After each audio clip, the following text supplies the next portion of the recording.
So the other day, I was in Target, getting a birthday present for my cousin Isabel, who was turning 5. A lot of things already weren't going my way, as I was flustered and rushed, trying to remember all the things I needed to get. After finally making it to the checkout lane, a mother of 3 seemed to be in a struggle greater than mine. With the youngest child, who had to have been just over 3, bawling and screaming in a piercing panic, with no hope of becoming content.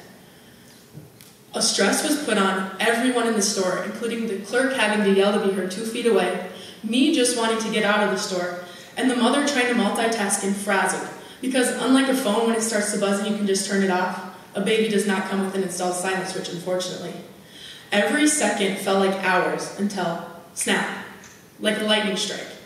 I peek over into the lane where an elder lady riding on one of the store scooters has scooted up. She started talking to the distressed little one, and in a single gasp, she started to gather herself. A dim smile even popped onto her face. It amazed me that in one moment, it could change the mood of all of us in the store, because in all honesty, I was even smiling. A single moment of agitation turned to a beautiful one if you choose to look at it that way. You see, your outlook on life depends on you truly. We all have the keys to the most extraordinary, most elaborate system in the world, the brain. What the brain allows us to do is imagine, which is what something no other creature can do. We can see ourselves 5 years, 20 years, maybe even a day into the future and have an image lying in our head of what we want that to look like. That's pretty amazing. What we can also do is interpret things, something that happens uniquely in every one of us. 2 people could see the same thing happen right before them and have 2 separate, totally different ideas of what had happened, but when collaborated could agree on a central idea. We understand this, but what does that mean? We all use each other to perceive the world as we know it, and we tend to communicate ideas through each other. With ideas comes enthusiasm and energy. Humans connect on these intangibles: spirit, attitude. For example, heading into a chemistry test at 7:20 a.m. for anyone is already something we aren't typically fond of, but why? When one person vocalizes, "Oh my, I didn't study for this test, it's going to suck, ugh," everyone in the vicinity kind of sinks into agreement, and we can even trick ourselves into unpreparedness and lose all excitability. But what if this could go the opposite way? Or as a matter of fact, why doesn't it? Why don't we have a world constantly prospering in positivity when in fact we have the choice every second to be vibrant with it? Look, I'm not saying that life is exuberant 86,400 seconds every day, but that doesn't mean it's not beautiful. Something that cannot be stressed enough is that the only constant we have in this world is change, and that is fluid with the individuality of all 7.4 billion humans living on this earth. With that many people, you can imagine the struggles and experiences so discrete among us.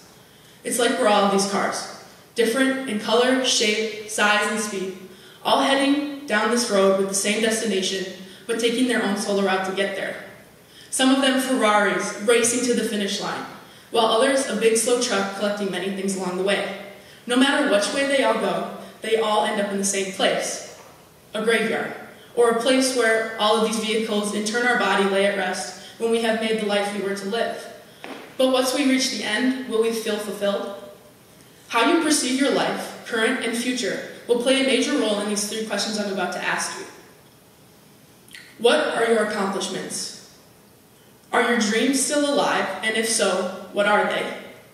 Is this glass half empty or half full? Well, if we slit a top on the glass and just talk about the contents inside, you wouldn't be optimistic or pessimistic based on your decision, more so than you would be right or wrong.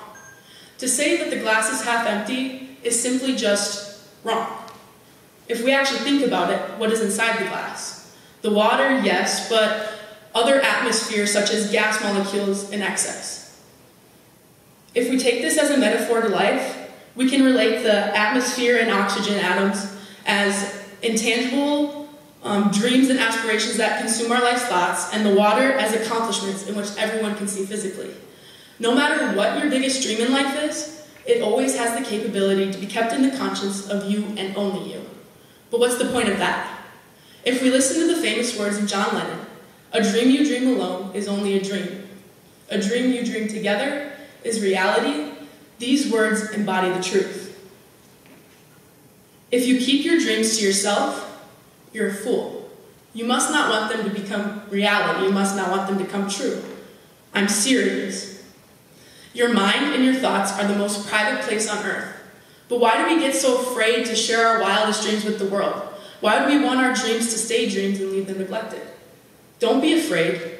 Protect your aspirations in life, sure, but don't be scared. As a matter of fact, if someone isn't laughing at you, odds are your dreams aren't big enough. You see, there's this house in Minneapolis. It overlooks the sculpture gardens, and it has a 3-car garage, all white, with this beautiful balcony overlooking the city and garden with the skyline green you ever set outside. One day, that will be my house. Okay, so what's so crazy about this? One day, I'll invite any artist of any age to come paint my house with colors of rainbow washed over every nook and cranny. Murals and creative-based pictures, a true piece of art. A home which I could call completely original. Some of you might be thinking you're crazy, others might love the idea, and some might be thinking, sounds kind of cool. But I'm certain. There was actually a specific day where I stopped being positive and I started being certain. Let me say that again. I stopped being positive and I started being certain. This winter, I was pacing in my team's hockey locker room after one of the periods of play. We had our goals written up on the board, and one of them being attitude, in parentheses, positivity. I paused in my step and I erased it. With a record of 2 wins out of 24 games, all this felt like was hoping. Positivity, it's one thing to show it on the outside, to hope for a good play to break out, but it's one thing to actually believe and actually be certain that we would have a successful outcome. That's where we were falling short. We were doing everything to stay positive on the outside, but continuously doubting ourselves on the inside. There was no point. So I decided to let go of positivity, and I started being certain that the things I wanted to happen in my life would. I became certain that all this non-visible atmosphere sitting in this half-empty glass would one day be water. And oftentimes, we forget that accomplishments are sparked from ideas just floating around. You can't have accomplishments without making the deliberate choice to act upon a dream you have, without setting your ideas on fire. But there's many levels in between this. For starters, with the crazy busy life as it is, we tend to forget what we actually could make our lives. And with our consistent, in my opinion, boring schedules, this becomes an obstacle. So write your dreams down. Write it down, look at it, tell people, get your values recognized. Today in society, people feel devalued and they are devalued. It's a hoax. You have value. Your dreams have value. Stop thinking that you aren't worth it or you don't deserve it. You are. I want to say one thing that I hope that sticks with you when you go to bed and you wake up the next morning. I made the choice to be happy. I make the choice to pursue my dreams. I am my own car and no one can stop me. You are not me, only I am me. Only I am me. Once you make the intangible decision to start pursuing yourself and ride the route that you have laid it out to be, I promise imagination will be a thing of the past. Before I'm done here today, I just want to leave you with a few questions to ask yourself. I believe that the 3 most important things on this earth are things that you can't even see or touch, but you can feel so deeply within. Peace, love, and happiness. The more you bathe yourself and surround yourself with people saturated in these 3 major keys, the more light will shine into your life. What does this mean to you? What gives you peace? What do you love the most? And what makes you so unbelievably happy that you smile bigger than your face can handle? Find these and you have found yourself and all the things you stand for.